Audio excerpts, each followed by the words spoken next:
But of course, the decision will rest with Gareth Southgate, but I sincerely hope that he does stay on. I agree. There we are. Unless Poch is available. Yeah. England have gone, Peter. They've gone. That lad eating a baguette in the stands. That he's had in his tent for about 3 weeks. Yeah, it looked a painful chew, that, didn't it? Yeah, why did he only start it at the very end? Yeah, I don't know. Well, he just knew that the points were secure, or the passage was secure. The points. I'd like to have seen as he broke into the baguette for the first time. Obviously dressed as a stereotypical Frenchman, enjoying himself. I'd like to have seen that bloke who looked like a bit like Steve McLaren just come into shot and just tear a chunk out of his neck with his teeth. Yeah, I mean, they've gone feral. They've gone feral. They were good old gnashers, haven't they? I mean, there were a few shots in that crowd last night, and I thought, not gutted you're going on. That's the thing, and Pete's dog whistled that, but I'm going to say it explicitly. Love England, don't like the fans. Okay, that's too explicit. Now you've gone too far the other way. Why don't you like Marcus, me? Some of the people in the crowd that look terrible, does that make you feel slightly better that they're having a bad time? Not at all. Okay. No. I'm upset. Right. England lost obviously 2-1 to France, and I have to be honest. When I think it was at half time when the cameras did pan around the crowd and we saw the sort of Steve McLaren lookalike, I think we're going to be all right. Yeah, and we feel better. Not even he could do it. It's the 7th time England have been eliminated at the quarterfinal stages of the World Cup, more than any other side in history. So, something to be proud of there. But plenty of nations would be absolutely delighted to get to the quarterfinal, wouldn't they? Yes. I mean, we were. Yeah, we were. Days ago, we were for a bit. Yeah. Indeed, yeah. Oh, dear. And of course, that penalty miss from Harry Kane was the moment that condemned England to defeat. And let's go there straight away, because despite, England sort of playing quite well and so on, the fact of the matter is... It didn't start well, did they? Didn't start brilliantly, no. But when all said and done about the match, and the referee, he had a shocker, let's be honest, but England still were given 2 penalties. Yeah. And France, the first goal was a great strike. Might say Pickford maybe do a touch better and whatnot, but I don't think you can take anything away from Tchouaméni. The French winner was a glorious bit of play. France created 2 moments of quality. They did, and England didn't. England were really given 2 gift penalties. Really, Saka was lovely play; he kind of earned it. But that's the difference for me. Absolutely, and it comes back to this issue that we seem to have in these games of scoring from open play. We find it really, really difficult. And I actually felt, when it was at 1-1, there were points where England felt like they were the better team. They were on top. It felt like actually maybe we are going to go and carve something out, and we nearly did. But we never quite managed it. And as you say, it is those moments. And in a game like this, often it feels like we're sort of way behind, the opposition. And I think it's marginal now. The margins are thick margins, but it isn't the same as it's been in the past, where you look at a performance like this and you look at the national team and think, you've got to rip it up and start again. Now it feels like we have to be patient. Yeah. It feels like, it's still on the right track despite the loss. And I think the penalty situation is... I wasn't surprised he missed, to be honest. It felt I know what you mean. The pressure felt absolutely huge, even on an experienced head like Harry Kane. And it always feels like penalties are going to get you somehow. But I think the gut punch of a miss like that, however much you prepare for a game, they said they've been preparing for this fixture for 2 years. With however many minutes it was left, about 12 minutes was it left when he missed the penalty? No, it was about 5 minutes. Right, okay, but he took it in the 83rd or 84th right, minute. with added time, obviously knowing that's going to be quite large in this World Cup. But I just don't think you can mentally prepare for that. The players looked deflated, really, in a way that clearly they tried to pick themselves up. They kept trying to score a goal and they kept trying to get something out of it. But no amount of prep can ready you for that situation. Well, before the game, I remember thinking if it did go to penalty and got a penalty, obviously Kane and Lloris know each other very, very well. And Kane always does that penalty, doesn't he? When he needs to score, he whips it to the goalkeeper's right. Because he tried. If one can forget, he actually missed the penalty in the Euro semi-final when he went the other side. He scored the rebound, of course. Yeah. So the first one, you think, okay, there's the whip. But actually, and I was surprised Lloris went the other side. Maybe Lloris thought, okay, he always does that. He's going to go the other side. Had Lloris gone Kane's side, despite the pace and the placement, it could have been saved, because when Kane stuffs it in the top corner, no keeper can save that. It wasn't quite as in the top corner. Do you see what I mean? And when you first saw it. And I think Kane, when he steps up the second time, it's kind of like, now what do you do? And I turned to my man and said, he should go down the middle.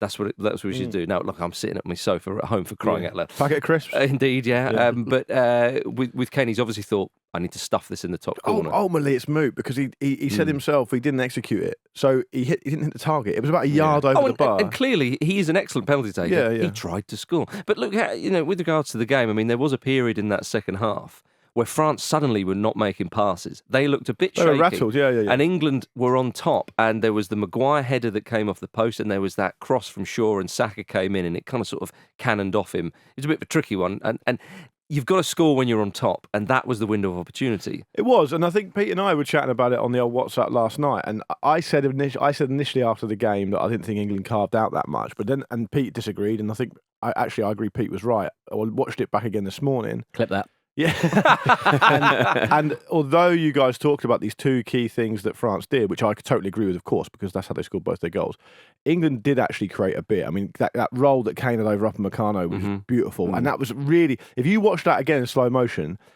Kane did everything right. He lifts it over Lloris, and it just brushes his underarm. Lloris had a great game. He did have a really good game, and so that was a great save that.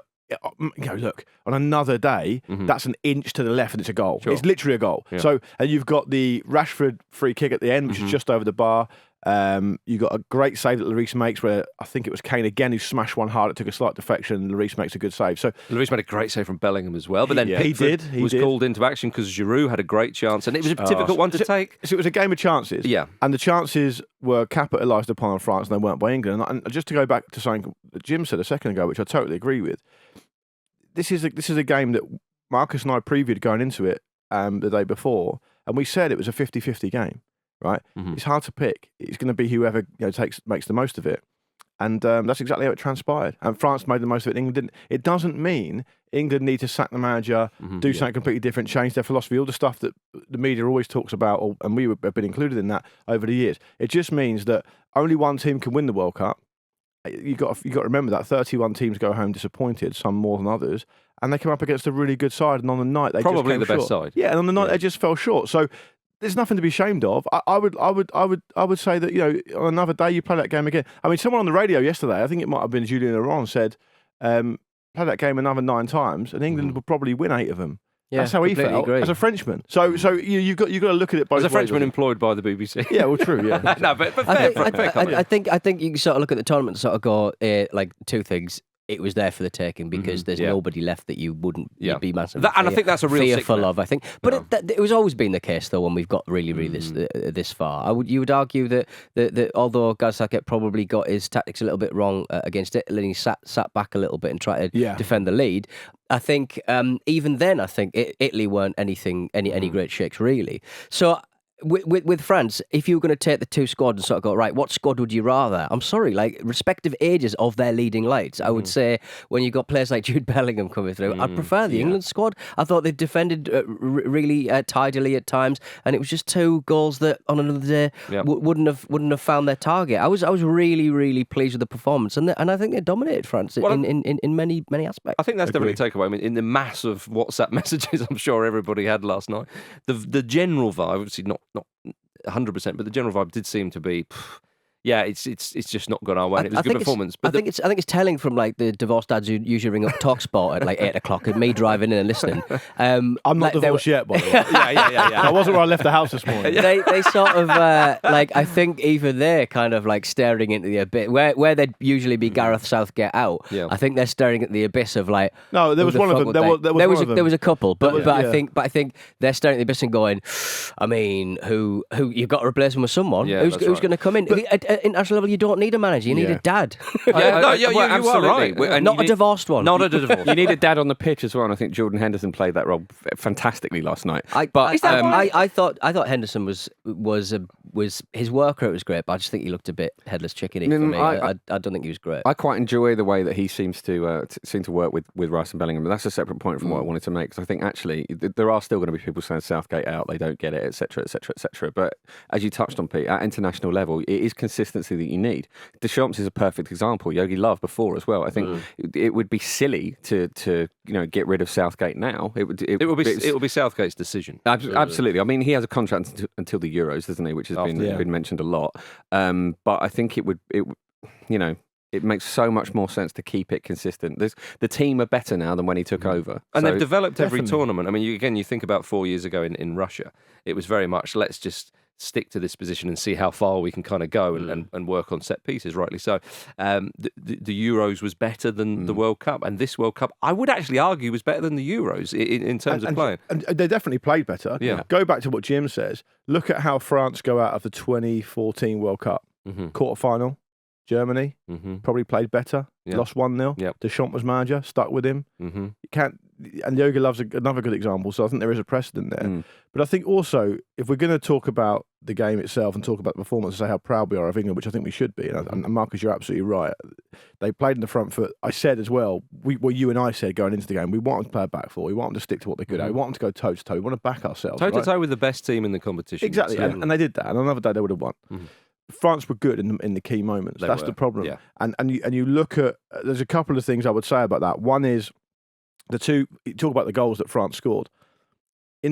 I think there was a foul in the build-up, but it wasn't given, and there's still plenty of opportunities for England to defend beyond that. I don't feel particularly aggrieved by that. I was at the time, but now I agree.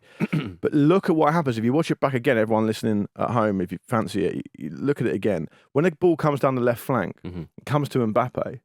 3 players go around Mbappe. That's right. Yeah. They've obviously been told he's the danger guy. And what happens in the game is throughout in these key moments. And when Tchouameni eventually scores that goal, the ball is shuffled across and it comes back again, and it's a nice strike. And I think the keeper should have done better. The point I'm not making isn't that Mbappe caused the goal. But what he does is shows you a great example of the mentality England were in. Walker's there. Yeah. Bellingham comes over, I think, and it's Rice. It might have been Henderson, but it's 3 players, which leaves a massive space for Griezmann. In that particular instance, Griezmann isn't used. He doesn't really play a key part of it. But that shows you exactly what they were dealing with and what was on their mind defensively. And it's easy for us to sit there and come out and say, we should go toe-to-toe, we should try really hard. Because even when Mbappe's not necessarily being key, and of course he didn't score, didn't provide an assist or anything last night, but he's on your mind the whole time as a decoy. And then in the second goal, England don't get out to Griezmann. Yeah. And he plays an amazing ball in because he was probably player of the match last night. In fact, almost certainly was. Plays an amazing ball in which Giroud can hoover up for breakfast, lunch. But Giroud's great, right? I mean, gets in between the 2 centre-halves. It's classic forward play. 2 minutes after having done the same thing as well. Exactly, but look how close Maguire is to him. He's close enough for the header to come off him, but he's just not that close, and he can't get ahead of him. And even though the ball comes off Maguire and goes in, he was touched tight, but just not quite there. Probably inches away again. And you go back to the Hugo Lloris save on Kane, that's inches. Yeah. Kane puts the ball over the bar at penalty. It's very, very, very slim margins. There's no point over-analysing it. It just goes that way sometimes. And you talk about Deschamps and Yogi Love. Like, they were in the job 6 years before they won anything. Yeah, exactly. So, and that's pretty much where Gareth Southgate is, maybe 6-7 years he's been in the job. We've been in this job 15 years, but one and no one's still looking for our win. We might go, but it'll be on our terms. We've been nominated. Have England been nominated? I don't know. But you look at how kind of like how they've kind of been beset by like setbacks all the time, injuries and stuff in previous tournaments. Like that Ben White situation could have derailed that whole situation, or Sterling to a lesser extent, because obviously that was.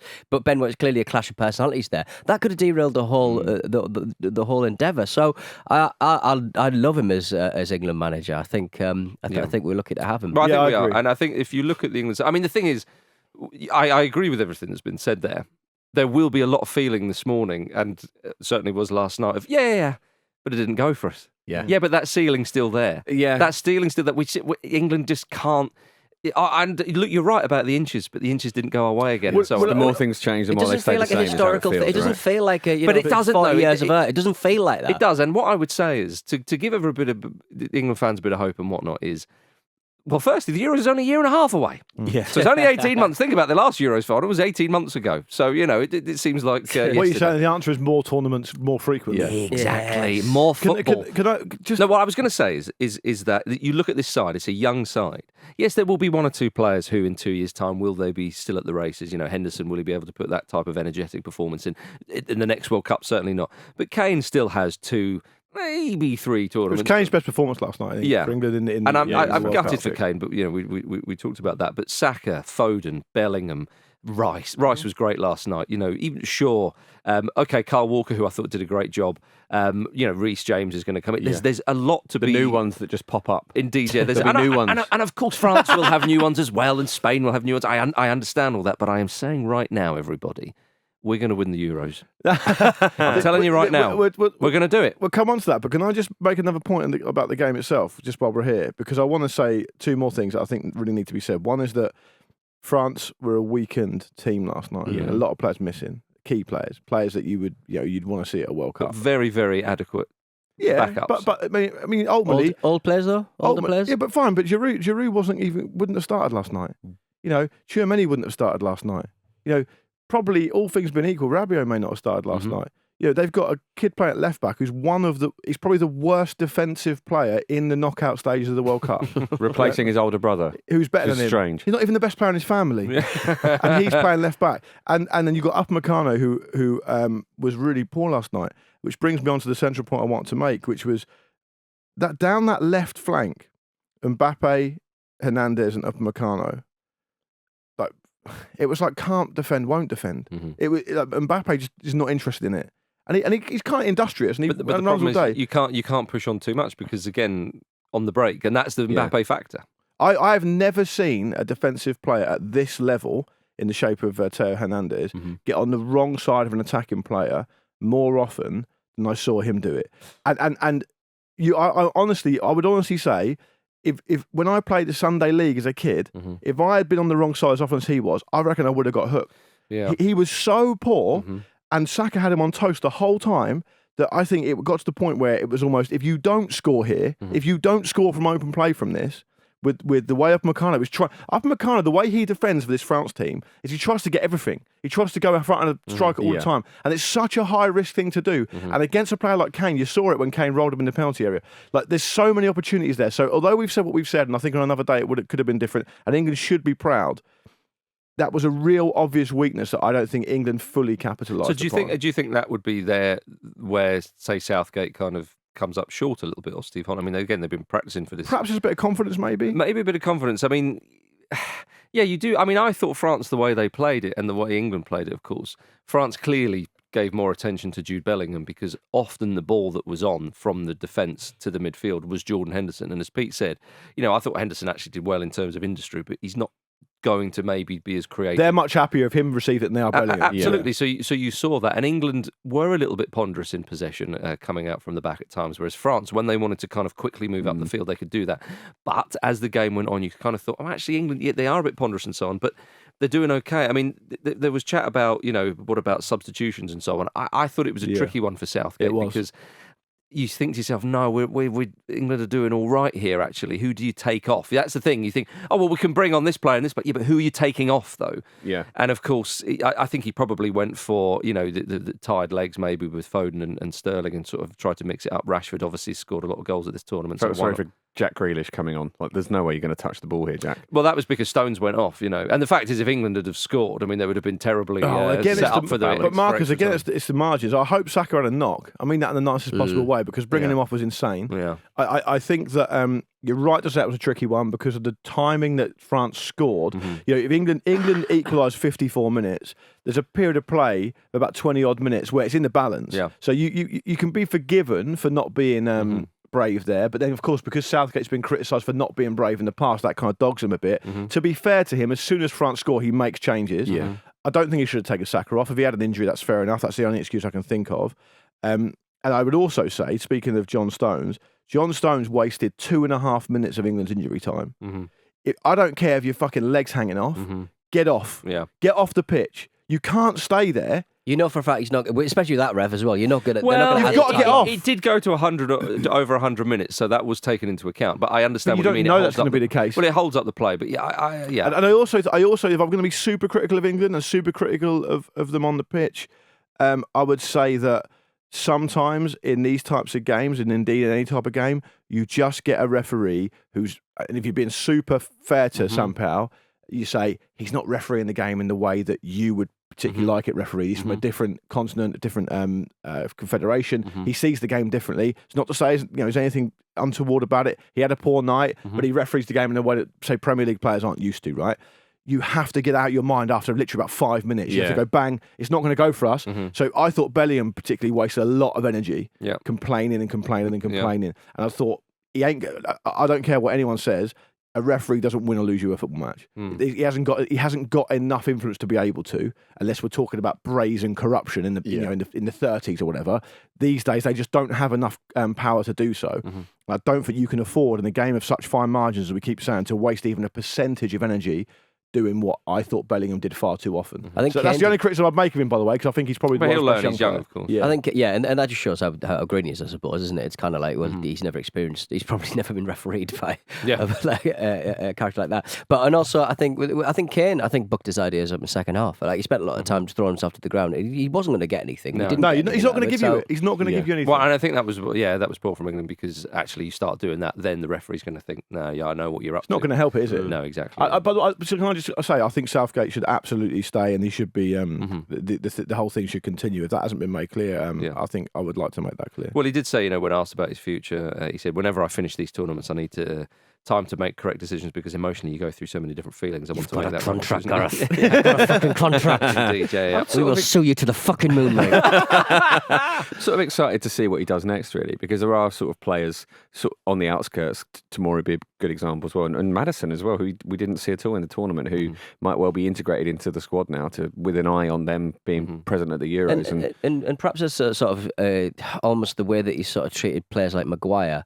And sort of said, look, you may be out of form, you may be out of favour at your club, you might still have a home here, you know what I mean? So maybe there's a little bit of that. So maybe the flip side of that, which sounded ridiculous going at the top of Harry Maguire, he staked his reputation on it the last match or the second to last match, but going into the tournament. And Maguire's had a really good tournament. Yeah, you're absolutely right to make that point. By his poor hit the post late on as well, didn't he? As well. Yeah. And he was unlucky. I love his marauding. I love when he starts marauding. It's You never see that. It's like a real chaotic energy to it. Yeah. Like he doesn't know what's going to happen. Yeah. No, I know what you mean. It feels a bit like the world could crack open. Yeah. Like But you're right to make that point, Pete. And I think that is one of the triumphs, or, well, maybe not triumph is too strong a word, but one of the real plus points of Southgate's tenure in charge of England, because he has made it feel like a club side, and every time a player goes into that squad, or by and large, they're elevated.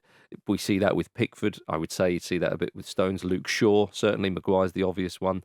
They are elevated. They are brought up, and people love playing for England now. They absolutely love it. And I think that's one of the big disappointments for this side will be, the lads' holiday's kind of finished, But like I say, there is optimism here. I think that it does feel that there are a lot of similarities. Again, we talk about fine margins, and you think, yeah, but it's just not fallen for England again. That ceiling is still there. As I said, they will punch through the ceiling at some point, and I think a lot of these players who played will be a part of the punching. Agree. But I do think, though, in 18 months' time, we're going to win that bloody tournament. Mark my words. It's going again. Yeah. It's going again. Gone hard. The Euros can be even tougher than the World Cup, though. Yeah. And we can be even better. You're not deterred by that. We can be even better than we were in this World Cup. But presumably that is resting on the fact that you assume Southgate will stay on. Yeah. I think when we were talking pre-tournament about, I would take this player, and he should start, and he should start. Yeah. Pete said that you should be duty-bound as pundits to say, yeah, but, and who are you taking off, and who are you leaving out? Because you have to complete the conversation. And again, if you're saying Southgate shouldn't stay on, who is coming in? But of course, the decision will rest with Gareth Southgate, but I sincerely hope that he does stay on. I agree. There we are. Right, unless Poch is available. Yeah, I saw him giving the old little fluttering of the eyelashes to the ITV Sport cameras when he was punditing. Okay. Oh yeah, you're not going to get an Argentinian in charge of England. No. Terry Butcher won't have it. All right, let's have a break.